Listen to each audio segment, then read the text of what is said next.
वृंदावन में अकासुर, बकासुर, धेनुकासुर बड़े बड़े राक्षसों का भगवान ने उद्धार किया है।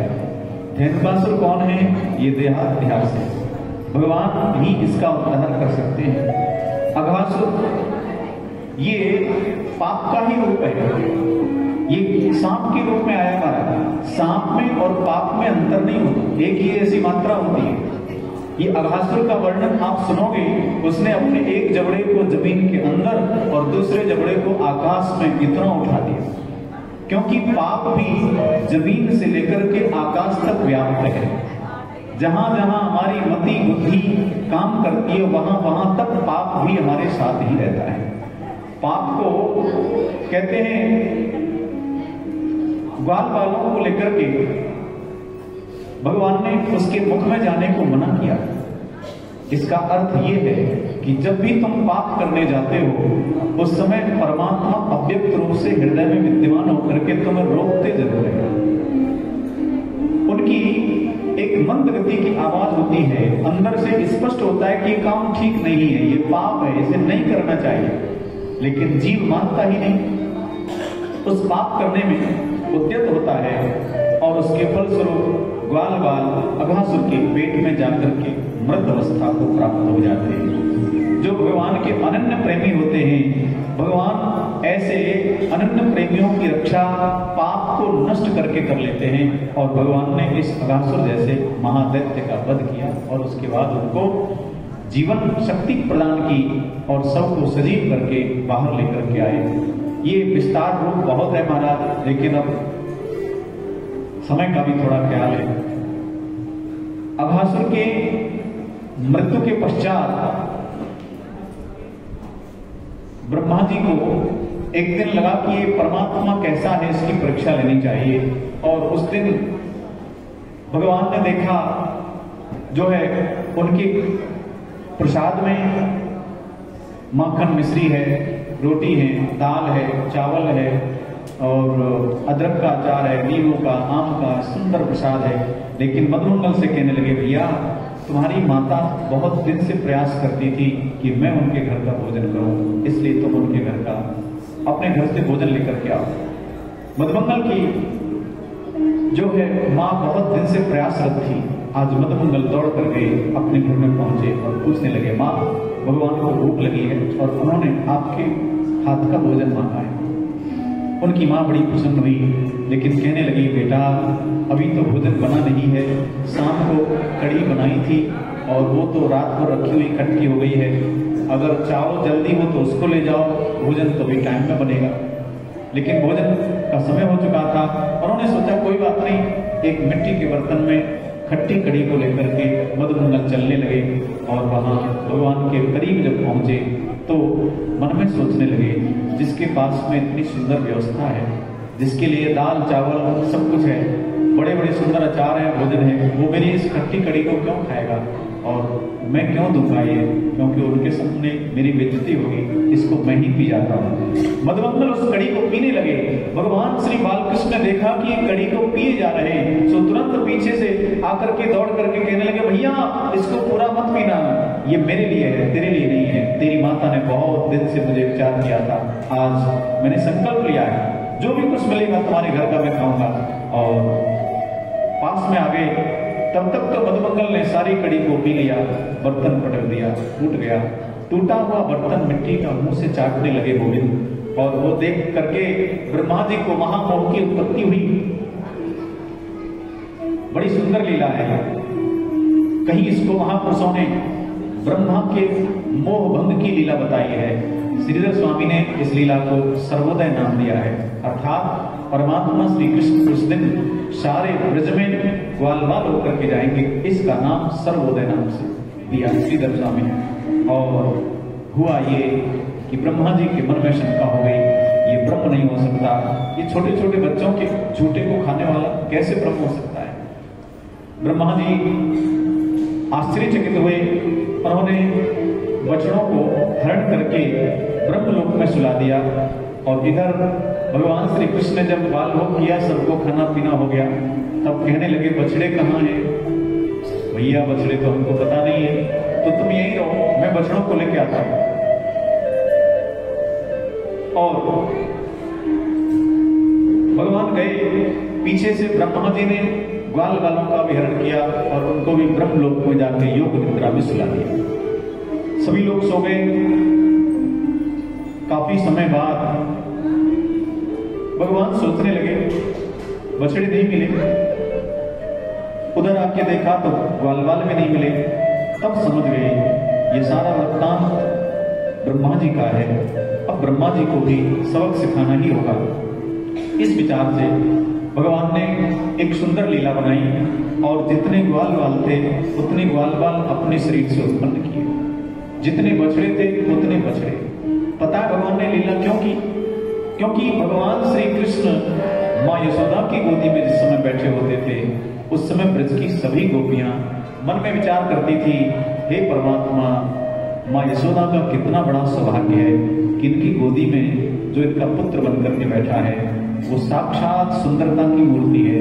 अगर कहीं ये सौभाग्य हमें मिला होता, इतना सुंदर बालक अगर हमारी गोदी में बैठ जाता, हमें एक बार माँ बोल देता तो हमारा जीवन सफल हो जाता। परमात्मा तो सबकी कामना को पूर्ण करने वाले, भक्त वांछा कल्प करो, भक्त मन में विचार कर ले, और जो जैसा विचार करता है अगर वो सत्य में वास्तव में भक्त है तो उसके विचार करने में टाइम लगेगा, कामना पूर्ति में समय नहीं लगेगा। गौ माता जिस समय माँ यशोदा का दूध पीते थे कन्हैया, गौ माता सोचती थी अगर कन्हैया के रूप में कोई ऐसा सुंदर बालक हमारा दूध पीता तो कितना अच्छा होता।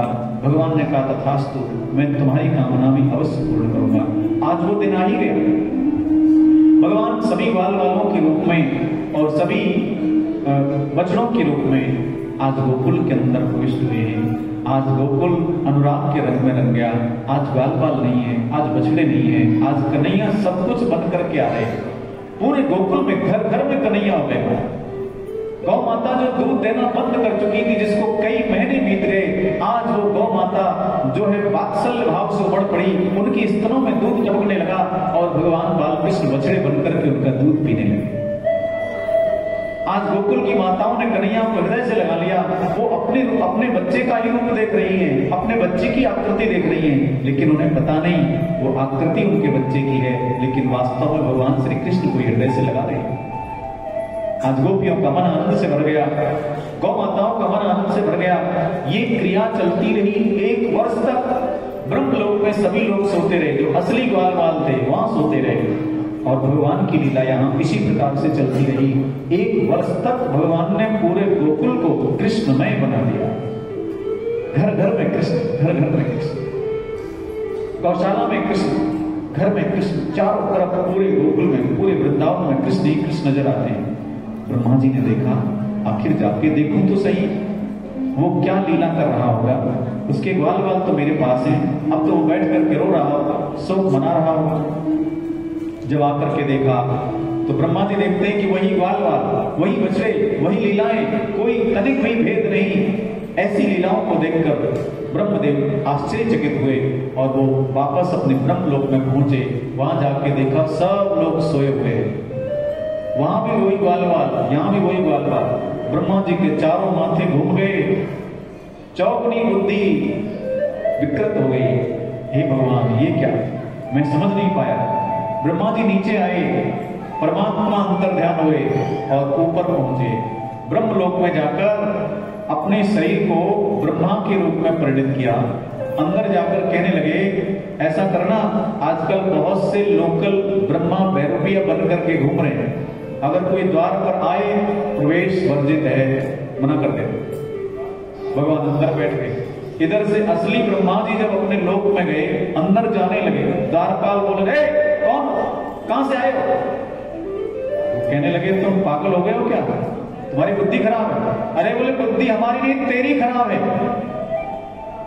ऐसे भैरविया सुबह से शाम तक यहाँ बहुत आदमी आया ब्रह्मा बन के।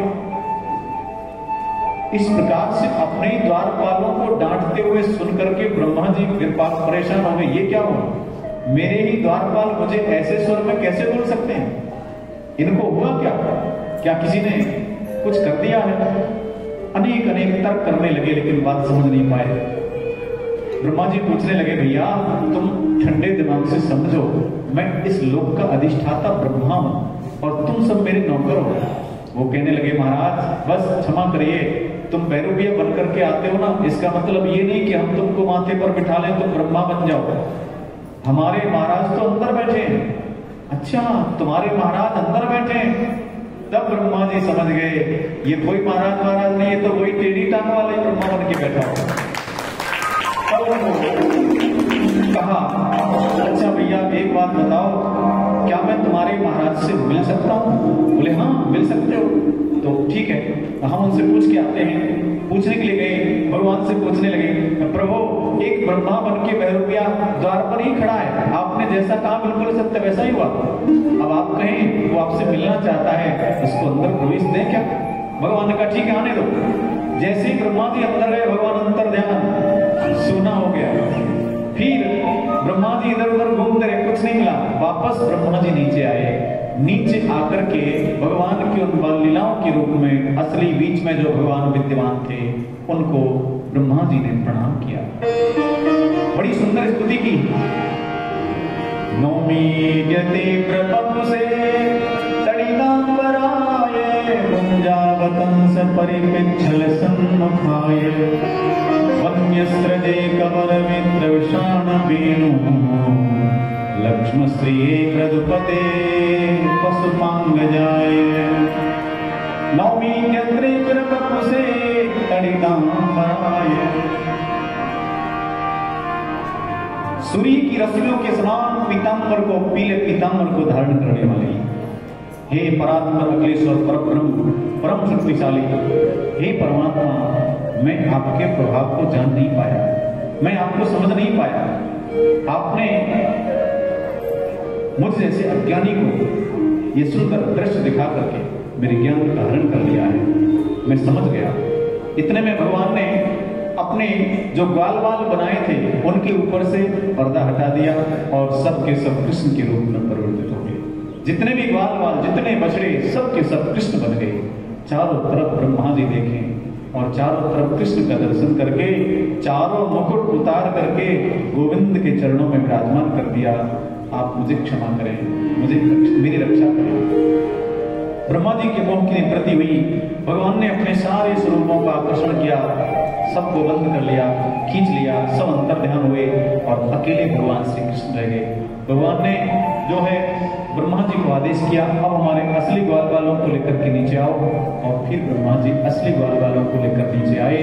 1 वर्ष बाद सभी ग्वाल बालों ने अपने अपने घरों में जाकर कहा, आज भगवान श्री कृष्ण ने अगासुर नाम के दैत्य को मारा। क्योंकि एक वर्ष तक सब लोग सोते रहे। प्रेम से बोलो राधे राधे। तत्पश्चात महाराज बड़ी प्यारी लीला है ब्रज की। एक काली दमन लीला आती है। वास्तव में ये काली दमन कौन है? ये इंद्रियाध्यास है। और आपने सुना होगा अकासुर भी मार दिया गया, बकासुर भी मार दिया गया, अघासुर भी मार दिया गया, लेकिन काली नाग को मारा नहीं गया, क्योंकि इंद्रियाध्यास को मारा नहीं जाता, उसको उसमें सुधार किया जाता है। इस शरीर रूपी वृंदावन में मन रूपी काली नाग रहता है। वृंदावन भक्ति का क्षेत्र है, अर्थात मानव योनि भक्ति के काम आने वाली चीज है। भक्ति इसमें हो सकती है और इसी के अंदर भक्ति रूपी वृंदावन के अंदर उस परब्रह्म परमात्मा की जो द्रवीभूत शक्ति है वही मानो अमृत सलिला यमुना जी के नाम से इसमें बहती है। भक्ति की अखंड धारा इस दिव्य शरीर के अंदर बह सकती है, लेकिन अगर कोई इसकी महिमा को न जाने तो फिर वो जो है उसका जीवन काली नाग जैसा हो जाता है। हमारा मन ही काली नाग है, मन को मारा नहीं जाता, मन को दमन किया जाता है। इसलिए भगवान ने काली दमन लीला की। काली को मारा नहीं, ये काली दमन लीला है। आपको विदित है काली दमन लीला के बाद में काली नाग को भगवान ने कहा कि अब तुम जाओ रमण द्वीप में जाकर के विश्राम करो। उन्होंने कहा वहां तो आपके जो गरुड़ जी हैं वो मुझे मार डालेंगे। बोले नहीं नहीं, अब गरुड़ को तुमसे गरुड़ का भय तुमको नहीं होना चाहिए, क्योंकि तुम्हारे मस्तक पर मेरे चरण चिन्ह बन चुके हैं। अब तुमको गरुड़ जी मारेंगे नहीं, प्रेम करेंगे। अगर मन काली नाग है तो रमणक द्वीप क्या है? रमणक द्वीप है सत्संग, सत्संग का द्वीप, जहां पर भगवान की मधुर चर्चाएं हों। अगर उस स्थान पर तुमने मन को भेज दिया, अगर उस स्थान पर मन का संबंध किया, तो वहां पर भगवान की दिव्य कथाओं का रसमय पान करके ये मन उस कृष्ण रूपी अमृत का पान करके अमर हो जाता है। प्रेम से बोलो राधे राधे। काली दमन लीला में कहने लगे भगवान ने जिस समय कालिये को मारने का जो है दंड देने का संकल्प किया, उसके मस्तक पर चढ़ गए और नृत्य करने लगे। नाग पत्नियों ने आकर के भगवान से प्रार्थना की और कहने लगी भगवान नाग पृष्ठम न सार्वभौमं न पारमेष्ठ्यं न रसाधिपत्यं न योग सिद्धिर पुनर्भवं वा वाञ्छन्ति यत्पादरज प्रपन्ना। हे श्याम सुंदर, आपकी चरण रज की जो शरण लेता है, न नाग पृष्ठम न च पारमेष्ठ्यम, उसे ना तो पाताल का लोक चाहिए, ना उसे पृथ्वी की बादशाही चाहिए, ना उसे स्वर्ग का लोक चाहिए। जो आपकी चरणों की शरण लेता है उसको कुछ नहीं चाहिए। ऐसे जीवन को तृप्ति देने वाली जो आपकी चरण रज है, हम उस चरण रज की आकांक्षा करते हैं। वाञ्छन्ति यत्पादरज प्रपन्ना, हम दुखियाओं को आपकी वो चरण रज प्राप्त हो जाए तो हमारा जीवन धन्य हो जाएगा। भगवान सोचने लगे चरण रज तो तब मिलेगी ना जब मैं नाग के मस्तक से उतर के नीचे आऊंगा। इसका अर्थ है कि तुम चरण रज मांगने के बहाने अपने पति के प्राण मांग रही हो, क्योंकि मैं नीचे आऊंगा तो तुम्हारा पति अपने आप सुरक्षित हो जाएगा। नाग पत्नियों की चतुरता भरी ऐसी सुंदर स्तुति को सुनकर परमात्मा प्रसन्न हुए और फिर उनको अभयदान दिया। काली नाग को कहा अब तुमको यहां नहीं रहना चाहिए, और इस प्रकार से भगवान ने काली दमन किया। लीलाएं तो बहुत है महाराज, बहुत सुंदर लीलाओं को केवल प्रणाम ही कर सकते हैं। वेणु गीत हुआ, जिसमें गोपियों के मन में कृष्ण प्रेम को जगाने का एक सुंदर सुअवसर गोपियों को प्राप्त हुआ। वेणुगीत के माध्यम से उसका वर्णन किया। चीरहरण लीला। हेमंते प्रथमी मासी नंद ब्रज कुमारिका चेरुर्हविष्यं पुण्यानां कात्यायनव्यर्चन व्रतम। हेमंत ऋतु का पहला महीना मार्गशीर्ष, उसमें गोपियों ने निश्चय किया कि हम अपने गोविंद को प्राप्त करने के लिए 1 महीने तक यमुना जी में स्नान करेंगे। और सब गोपियां जाती यमुना जी में स्नान करती, कात्यायनी माता की मूर्ति बनाकर कात्यायनी माता की प्रार्थना करती, उनकी पूजा करती और उनसे कहती, कात्यायनी महामाये महायोगिनीश्वरी नंद गोपी सुतम देवी पति में गुरुते नमः। हे कात्यायनी माता, आप हमारी भावना को भली भांति समझती हैं, हमें कृष्ण को पति के रूप में प्रदान कर दे। ऐसी कामना से कात्यायनी माता की सेवा करती हैं गोपियां। महीना भर हो गया, अंत में भगवान ने सोचा जाके देखूं तो सही, परीक्षा तो लूं, आखिर इनकी साधना कितनी आगे बढ़ी है। और भगवान वहां गए, उन्होंने गोपियों के वस्त्रों को लेकर के कदम पर जो आरूढ़ हुए और उसके बाद गोपियां जब जल से बाहर निकल कर देखने लगी, उनको वस्त्र दिखाई नहीं दिए। तब भगवान को देखा कि कदम के ऊपर भगवान श्याम सुंदर को, भगवान श्याम सुंदर से गोपियां कहने लगी,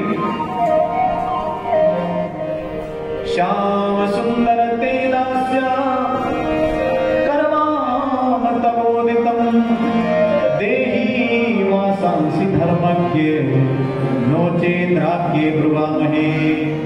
हे श्याम सुंदर, हम आपकी दासी हैं, हम आपकी प्रेमिका हैं, सेविकाएं हैं।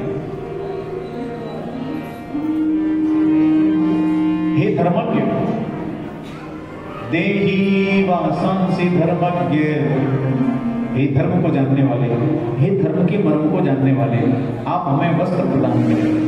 भगवान कहने लगे, गोपियों, तुमने निर्वस्त्र होकर के यमुना जी का अपमान किया है, वरुण देव का अपमान किया है, सो तुम्हें नहीं करना चाहिए था। बिना वस्त्र के कभी स्नान नहीं करना चाहिए, बिना वस्त्र के कभी भोजन नहीं करना चाहिए, बिना वस्त्र के यात्रा नहीं करनी चाहिए, बिना वस्त्र के दान नहीं करना चाहिए, बिना वस्त्र के रात्रि शयन भी नहीं करना चाहिए। इन स्थानों पर अगर वस्त्र न हो तो उसका परिणाम गलत होता है, इसलिए तुमने अपराध किया है, अब तुम अपने अपने वस्त्र ले जाओ। गोपियां भगवान की ओर निहारने लगी। उस समय उनके शरीर पर एक भी वस्त्र नहीं था, ऐसी स्थिति में वो जल से बाहर कैसे आ सकती थी। लेकिन भगवान ने अगले शब्दों में कहा, गोपियों, मुझे लगता है अभी तुम्हारी साधना सफल नहीं हुई है, क्योंकि अभी भी तुम स्त्री पुरुष के बंधन में हो। लेकिन जीव जब मुझे प्राप्त होता है तो उसे ये भी भान नहीं रहता कि मैं स्त्री हूं या पुरुष। अगर इतना भी भान रहता है तब तक भी तुम भक्ति के सागर में डूबे नहीं हो, उसके किनारे बैठ करके देख रहे हो। लेकिन वास्तव में जीव जब परमात्मा में लीन होता है तो उसे स्त्री पुरुष का भेद नहीं होता। इसलिए तुम्हें भी अपने स्त्रीत्व का भान है, तुमको वो मेरी परम भक्ति प्राप्त नहीं हो सकती है। 1 वर्ष अभी तुम्हारी तपस्या और बाकी है, 1 वर्ष बाद अगर तुम्हें ये योग्यता मिलेगी तब मैं तुम्हारे साथ निराश करूंगा। ऐसा गोपियों को वचन दिया। चीरहरण लीला के माध्यम से बताया, वास्तव में कोई साधारण कपड़े नहीं थे, कोई वस्त्र नहीं थे। परमात्मा अपने भक्तों के साथ में नित्य विहार करने वाले हैं।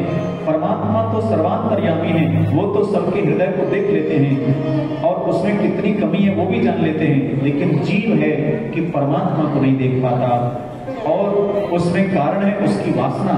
जन्म जन्मांतरों की जो वासना है, जो इच्छाएं, जो अभिलाषाएं, जो कामनाएं, वो परमात्मा के बीच में बाधक बनी हुई है। जब तक हमारी वासना, हमारी कामना नष्ट न हो जाए, केवल एक ही कामना का जो उदय होगा, केवल भगवत प्राप्ति। तब जब सारी कामनाएं जब नष्ट होंगी तभी जाके भगवत तत्व की अनुभूति होगी। और मानो ये सारी कामना, ये सारी वासना ही वस्त्र के रूप में भगवान इसका हरण कर लेते हैं। जिसके ऊपर कृपा करते हैं उसका वासना रूपी वस्त्र भगवान हरण कर लेते हैं और उसके बाद उसको परमात्मा का दर्शन होता है। तत्पश्चात यज्ञ पत्नियों के ऊपर कृपा की और उसके बाद दीपावली का दिन था और उस दिन तैयारियां होने लगी। अगले दिन इंद्र की पूजा है। भगवान पूछने लगे हम क्या करने जा रहे हैं? तब सभी लोगों ने कहा हम इंद्र की पूजा करेंगे। भगवान ने कहा हमें इंद्र की पूजा क्यों करनी चाहिए? तो सभी ने बताया इंद्रदेव वर्षा के देवता हैं, वही वर्षा करते हैं, उन्हीं के माध्यम से हमारा पालन पोषण होता है, इसलिए हमें इंद्र की पूजा करनी है। भगवान कहने लगे मेरे द्वारा बनाए हुए 10 दिक्पालों की एक ड्यूटी है, इस पृथ्वी पर जल वायु तेज क्या क्या चाहिए उसकी पूर्ति करें। लेकिन अगर कोई भी 10 दिक्पालों में से अपने पद का अभिमान करके उस काम को ना करे और उसके बदले में उसकी पूजा की जाए तो ये तो भ्रष्टाचार है और मेरे रहते ऐसा नहीं हो सकता है। कोई मंत्री जिसको हमने वोट दे करके वहां तक पहुंचाया है, उस मंत्री की ड्यूटी है कि वो हमारे क्षेत्र का ख्याल रखे, लेकिन अगर वो पैसा मांगे या वो ये कहे कि मेरा सम्मान करो, मेरी पूजा करो, तो वो गलत है। भगवान ने उसी चीज का विरोध किया है। ये 10 दिक्पाल मेरे द्वारा नियुक्त किए गए हैं, इनकी ड्यूटी है। इंद्र भी 10 दिक्पाल में एक देवता है जिनकी ड्यूटी है वर्षा करना, सूर्य की ड्यूटी है प्रकाशित करना। इसमें ये इसको करना ही इसका कर्तव्य कर्म है, लेकिन इसके पीछे हम उसकी पूजा करें ये ठीक नहीं। भगवान ने ये पूजा गिरिराज जी के लिए नियुक्त की। आज से हम गिरिराज जी की पूजा करेंगे। सभी ब्रजवासी 2 ग्रुप में बट गए, एक तरफ छोकरा और एक तरफ 80 साल के डोकरा। अब जितने बच्चे थे वो तो भगवान की ओर और जितने बूढ़े थे वो नंद बाबा की ओर। अब जितने बूढ़े बड़े कहने लगे हाँ भैया हम इंद्र यज्ञ करेंगे और जिसमें जितनी सामग्री चाहिए हम सब दे देंगे, हमारे यहाँ से इतना सामान उठा लेना, हमारे यहाँ से इतना सामान उठा लेना।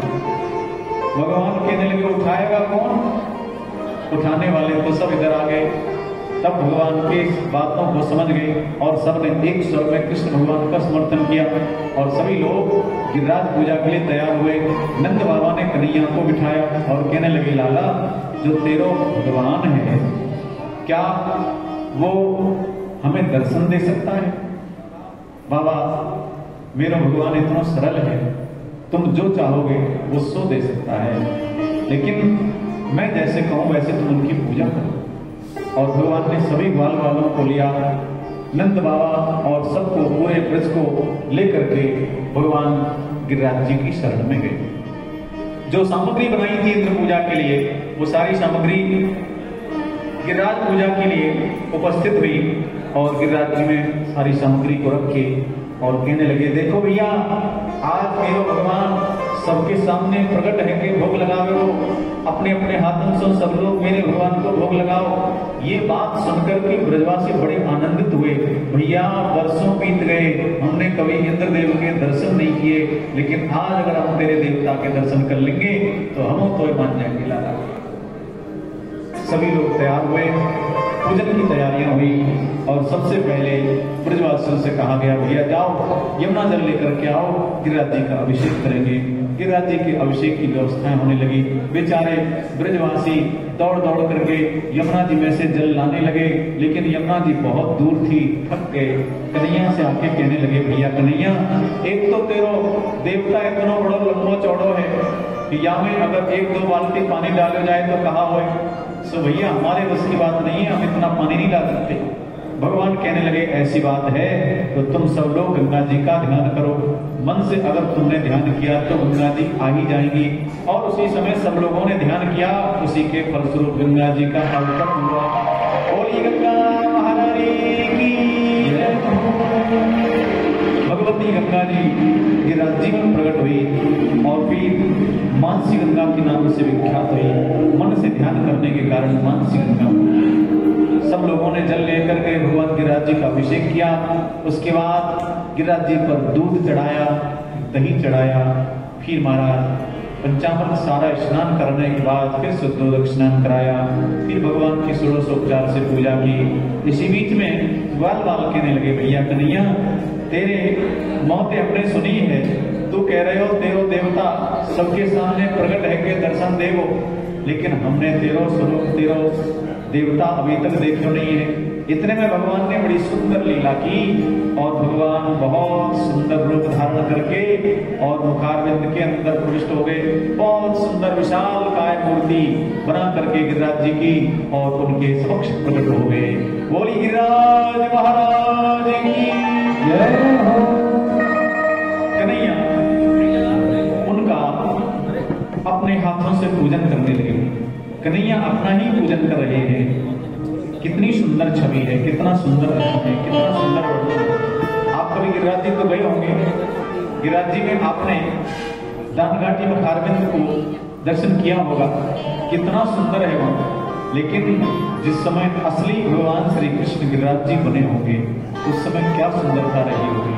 भगवान के बड़े सुंदर मोटे मोटे भुजदंड हैं, बहुत सुंदर चरण पादुकाएं हैं, बहुत सुंदर कटी प्रदेश है, बहुत सुंदर उनका विशाल मुखारविंद है, विशाल मस्तक है, उस पर मुकुट धारण किया हुआ है और उनका रंग बिल्कुल जैसे गिरिराज पर्वत है। आपने गिरिराज पर्वत का दर्शन किया होगा, बिल्कुल ऐसा ही उनका रूप है। सांवले जरूर है, श्याम रंग के जरूर है, लेकिन सुंदरता अलग चीज होती है, विशिष्ट सौंदर्य उनके अंदर है। ऐसे गिरिराज भगवान का पूजन किया, षोडशोपचार से पूजन किया और फिर सब लोग कहने लगे, भैया क्या तेरे देवता को भूख लगी है, हम अपने हाथों से खिलाना चाहे। सब ब्रजवासी अपने हाथों से खिलाने लगे और गिरिराज भगवान भोग लगाने लगे। बड़ी सुंदर मूर्ति, बहुत सुंदर दर्शन, सब लोग नाच पड़े, प्रसन्न हुए। ऐसे देवता को दर्शन तो हमने आज तक नहीं करो, ऐसे गिरिराज बाबा हमने आज तक इनके बारे में विचार नहीं करो। ये तो भैया बहुत सुंदर है, लेकिन एक तरफ दृष्टि सबकी प्रसाद की ओर है, सब लोग प्रसाद को देखते जा रहे हैं, क्योंकि गिरिराज भगवान खाते ही चले जा रहे हैं और धीरे धीरे करके जितना प्रसाद आया था वो सारा प्रसाद पा गए। ब्रजवासी कहने लगे, भैया तेरो देवता न जाने कितने दिनों को भूखों बैठे हुए, हमारे सारे प्रसाद को खाए गए हो। या तो पहले अगर हम इंद्र की पूजा करते तो हमें बहुत सारा प्रसाद मिलता, लेकिन आज तो प्रसाद भी नसीब नहीं है। प्रेम से बोलो राधे राधे। बैठ जाए, बैठ जाइए।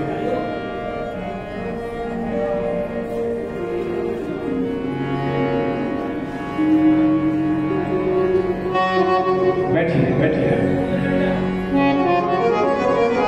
गिरिराज भगवान का भोग लगाया सभी ब्रजवासियों ने अपने हाथों से और सारा प्रसाद जब खत्म हुआ तो सब लोग कहने लगे, भैया हमें प्रसाद भी नहीं मिलेगा। बैठ जाइए।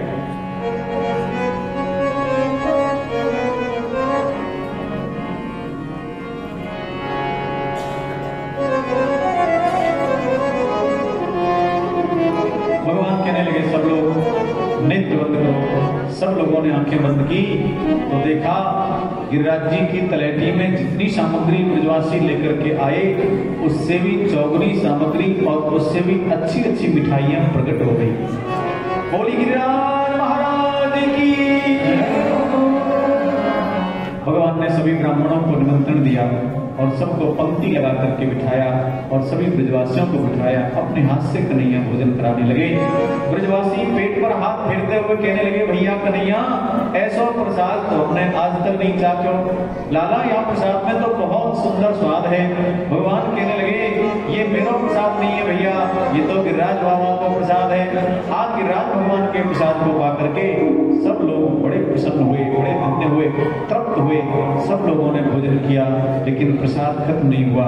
सब लोग मिल करके बड़ी सुंदर शोभा यात्रा बनाते हैं और गौ माताओं को आगे करके, गैयाओं को आगे करके सुंदर श्रृंगार किया गौ माताओं का और फिर गिरिराज जी की परिक्रमा लगाई है सभी ग्वालों ने, सभी ब्रजवासियों ने।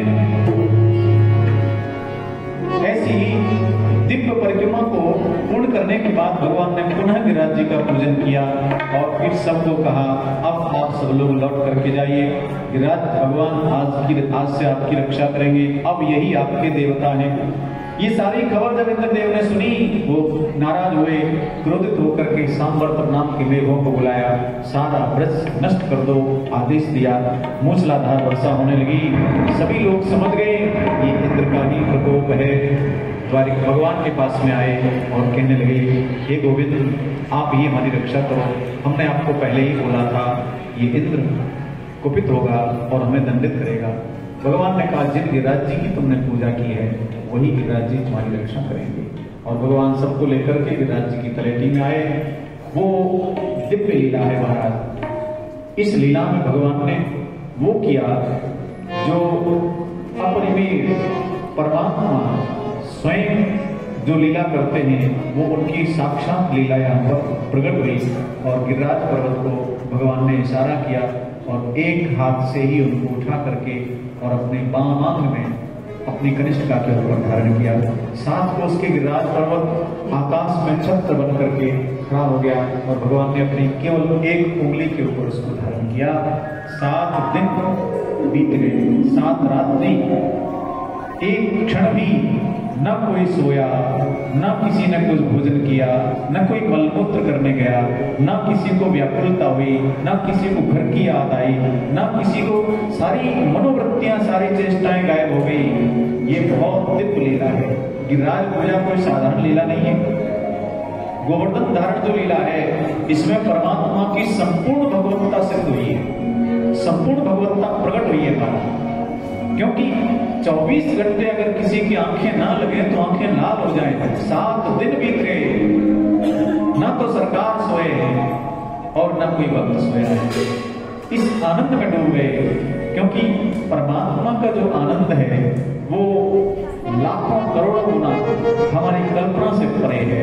ऐसे आनंद को पाकर के सभी लोग, भगवान जिनके सामने हो उन्हें कौन दुनिया याद रहेगी। भगवान जिनके सामने हो उनकी आंखें कहां जा सकती हैं। भगवान जिनके सामने हो उनका मन कहां जा सकता है।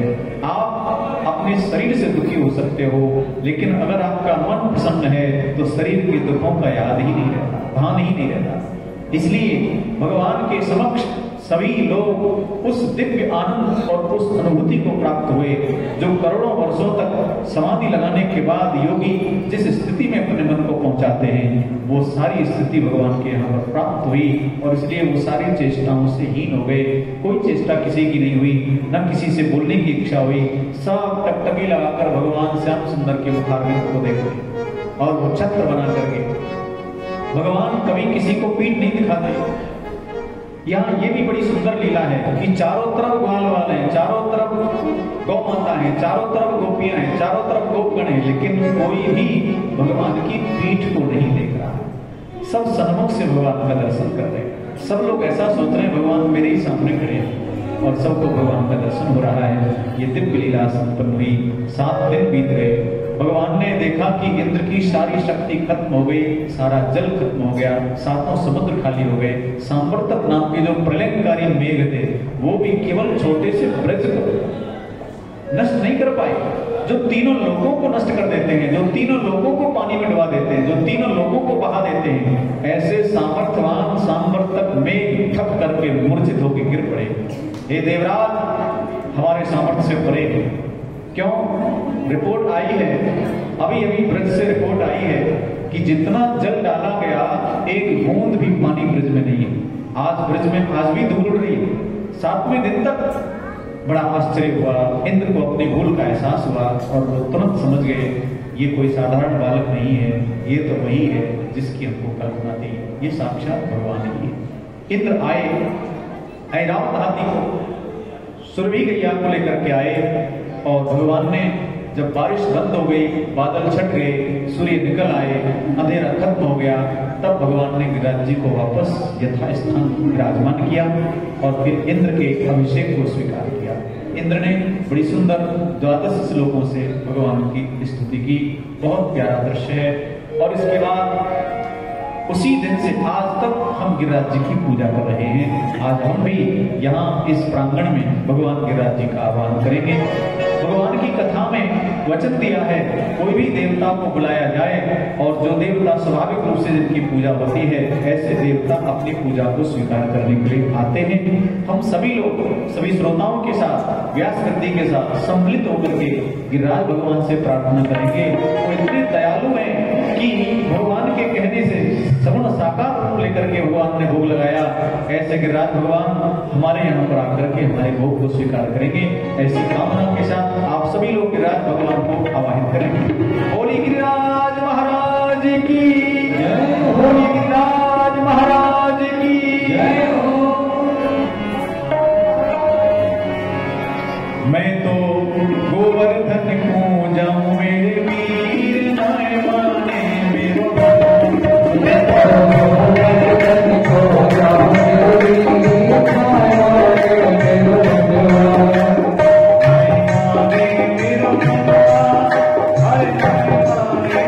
मेरो,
गोवर्धन महाराज महाराज तेरे माँ पे मुकुट